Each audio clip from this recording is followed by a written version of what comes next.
In today's news, it's all about managing decisions because that's exactly what standout guard Boogie Fland, yes, that Boogie Fland is doing with his basketball future. The former five-star recruit and McDonald's All-American who spent last season at Arkansas is back in the college hoops spotlight in a major way. After a year that felt like it never quite gave him a fair shot, marked by early team struggles and a midseason wrist injury, Fland showed flashes of brilliance before the injury slowed his momentum. When he went down in mid-January, he was averaging 16 points and nearly 6 assists per game, statistically putting together one of the most efficient freshman campaigns in the SEC. And even though Arkansas surged without him, Fland didn't mail it in. Instead, he returned for the Razorbacks' postseason push and contributed meaningful minutes in their Sweet 16 run. It would have been easy for him to shut it down, citing injury concerns and draft stock risk, but he chose to compete. Then came a dramatic spring. At the Final Four, Fland declared for the NBA draft. Case closed, right? Not quite. Just hours before the NCAA transfer portal deadline, he hedged his bet, entering his name in the portal as well. Publicly, it was pitched as a formality. Privately, the tea leaves said otherwise, and now the speculation ends. On Tuesday, while many of us were in transit, Boogie Fland officially withdrew from the NBA draft. He's not heading back to Arkansas, but he is returning to college basketball. That makes him arguably the most impactful player available on the market mid-May, a game changer for any program fortunate enough to land him. And even though Arkansas surged without him, Fland didn't mail it in. Instead, he returned for the Razorbacks' postseason push and contributed meaningful minutes in their Sweet 16 run. It would have been easy for him to shut it down, citing injury concerns and draft stock risk, but he chose to compete. Then came a dramatic spring. At the Final Four, Fland declared for the NBA draft. Case closed, right? Not quite. Just hours before the NCAA transfer portal deadline, he hedged his bet, entering his name in the portal as well. Publicly, it was pitched as a formality. Privately, the tea leaves said otherwise, and now the speculation ends. On Tuesday, while many of us were in transit, Boogie Fland officially withdrew from the NBA draft. He's not heading back to Arkansas, but he is returning to college basketball.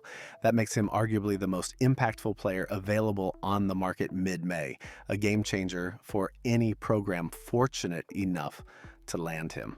Let's be clear, Fland can hoop, but the NBA is a different beast. At just over 6 feet, 2 inches barefoot, he's on the smaller end of the guard spectrum. With today's league loaded with towering ball handlers, guys like Shea, Gilgeous-Alexander, Jamal Murray, even Jalen Brunson, size and physicality are currency.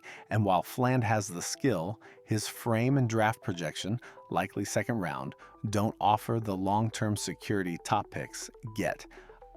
Factor in NIL. Name, image, likeness money has changed the equation. College athletes can now earn more on campus than some G Leaguers or late draft picks pull in. Rumors about $7 million offers. Dramatic, maybe exaggerated, but lucrative, no doubt. It's now often smarter for fringe draft prospects to return, develop, and secure their future on their own terms. With Boogie Fland officially stepping away from Arkansas and recommitting to college basketball, the picture is becoming clearer, and Gainesville may be where the story continues. Arkansas, overloaded at the guard position, has no space left in the rotation for Fland. John Calipari, assuming the former McDonald's All-American was a one-and-done, stocked his backcourt with Malik Thomas and Darius Akuff, while DJ Wagner also returns. That's 3 high-usage guards all needing the ball to thrive, which leaves Fland without a path to meaningful minutes.